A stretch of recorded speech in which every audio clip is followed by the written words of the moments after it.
Today's live stream is all about anticipatory pet loss grief, what it is, why it is so hard, and some practical strategies to move through it. As you're hearing me talk, there is a Q&A option if there's any questions that come up as I'm going through today's live stream. So feel free to pop those in as you are listening, as things come up. I will periodically try to check it throughout this live stream and before I sign off to answer anything that comes up. But let's dive in. So what is anticipatory pet loss grief? This is a topic I am deeply, deeply passionate about, talking about it, educating on it, normalizing and validating this experience. It is one that I believe that we don't talk about nearly enough. It's not recognized nearly enough to the depth and the level that it deserves. And there are so many, maybe this is you too, who still don't know it exists, or they still don't know that what they're going through has a name, and maybe they don't have the language to describe what it is that they're feeling and experiencing. And maybe for those that are going through it, whether that's you or someone else, maybe think that something is wrong with you, or there's something broken about you that needs to be fixed for the way that you feel, for feeling sad and you haven't even lost your pet yet. And I am here to tell you, and I will tell you over and over and over again, multiple times, that what you are feeling is so incredibly normal and common. And you are not broken for the feeling the way that you do. Anything and everything that comes up for you is so incredibly valid, and you are not alone in feeling the way that you are feeling. And so anticipatory grief is that heartbreak that starts before a loss. It's the grief you start to feel before the loss occurs, all while your pet is still physically here and potentially even still doing very, very well. It is the sorrow, the sadness, the fear, and the deep emotional ache you feel when you know your pet's time with you is nearing the end before that loss occurs. When you know something is changing or potentially ending, but it hasn't happened yet. Again, all while your pet is still physically here next to you. And this type of grief, it can begin whenever there is a threat of loss or a threat of disruption of the bond that you share. It's that anticipation of an impending loss. And it may begin at the first visible onset of disease or decline or slowing down. You notice they look a little bit more gray. Oh, they don't do that thing that they used to do. They can't go for as long on walks. They don't chase the ball like they did. It can begin at the time of a terminal diagnosis or prognosis. And it can even begin from the moment that you first bring your pet into your life, no matter what their age is, even as puppies and kittens, as we do the mental math, figuring out how much time we might have with them. And this was my experience with my cat, Reese. She is my heart and soul. I've had her since she was 6 weeks old. And I have been experiencing anticipatory grief with her since the moment I brought her in, because I was doing that mental math of, oh, she's 6 weeks old right now. Cats potentially can live until they're 20. I have XYZ amount of time. I have been there. I didn't expect that at all when I brought her into my life, but it has been my reality. And that's a little nuance of anticipatory grief that I don't feel like people talk about enough too, is that it can actually start from the moment you bring them into your home, into your life. And it is a way, experiencing this type of grief is a way to prepare yourself for what's to come. It is this tender, sacred space where you're trying to balance a million plates. You're trying to hold on. You're also trying to help yourself prepare to let go. And you're trying to be present all at the same time among many other things that you're trying to do And it can be really confusing when all of this is going on at once, because to you, your world is already shifting and there's changes that are happening beneath the surface that people can't see, this invisible weight that you're carrying, this invisible thing that you're dealing with. But, you know, it's all shifting and changing, but the loss hasn't happened yet. This is all happening, like I said, while your pet is still with you. And then to add insult to injury, society doesn't always recognize or validate or normalize anticipatory pet loss grief. It is a form of disenfranchised grief. Post pet loss grief is also in this category where it's not often recognized or understood or talked about by society, to get brushed under the rug, swept under the rug, brushed into the corner, put on the back burner, like, oh, we'll deal with it later, like, oh, get over it, that sort of thing.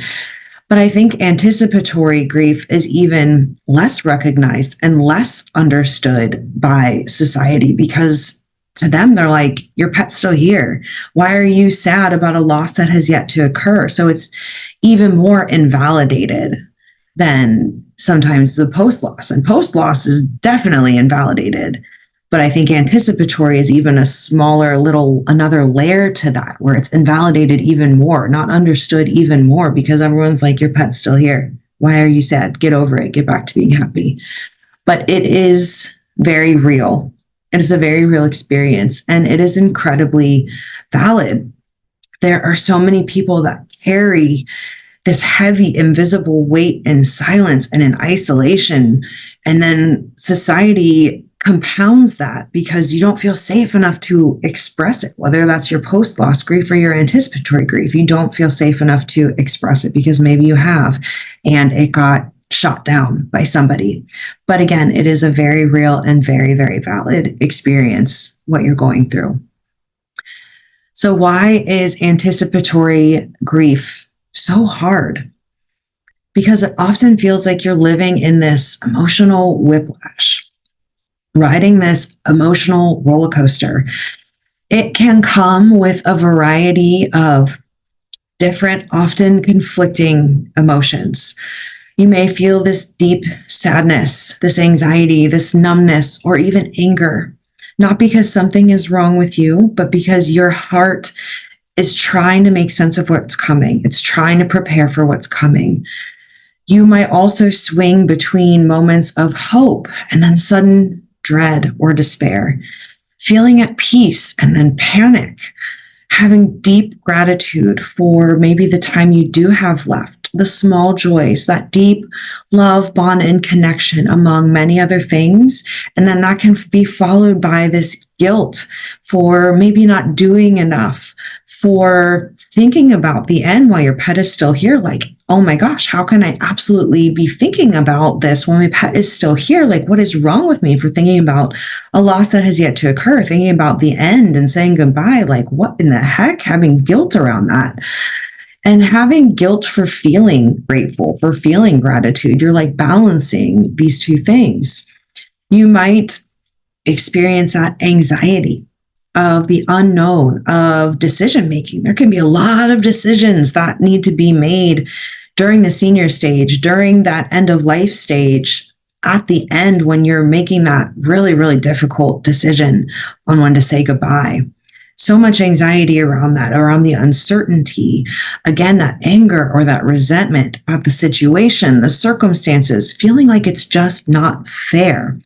Sometimes all in the same day, all of these different emotions come up and they just swirl around you. And it can just feel like you're not on steady ground when you're having all of these emotions come up multiple times in the same day.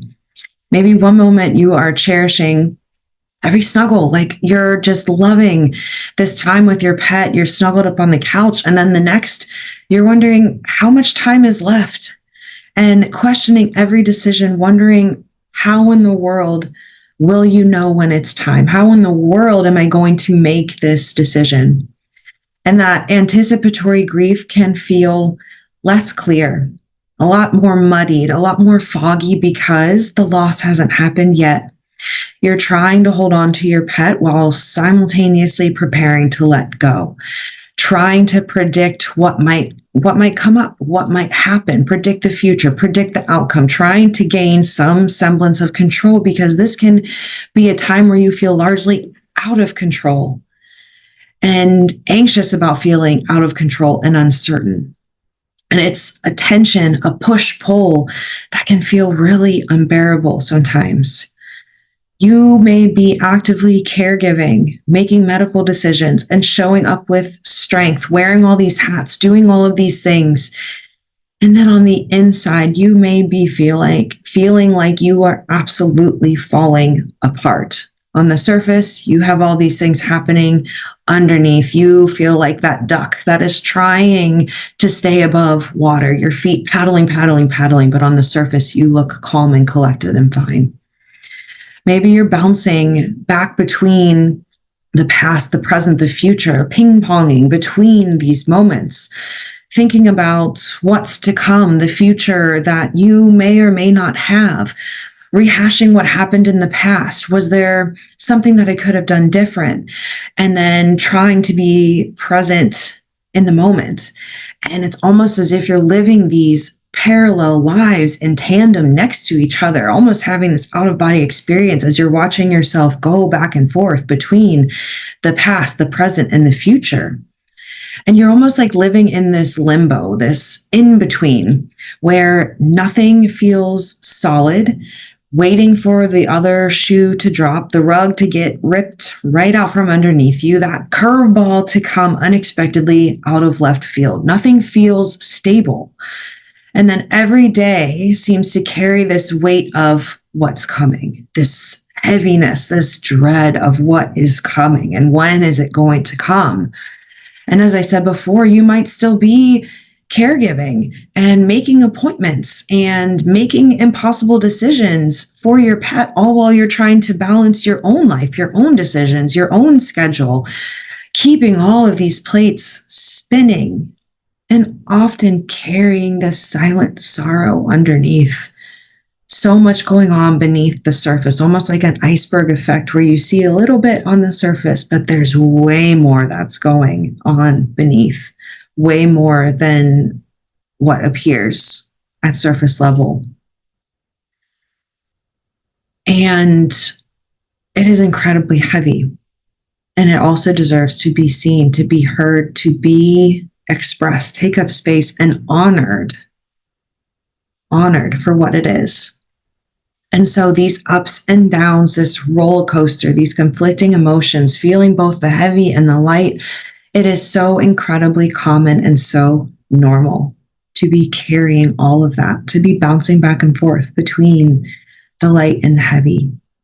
It does not mean that you are doing anything wrong, or that there's anything wrong with you, or that there's anything broken about you that needs to be fixed. None of that. You are not broken, and there's nothing that needs to be fixed for the way that you are feeling.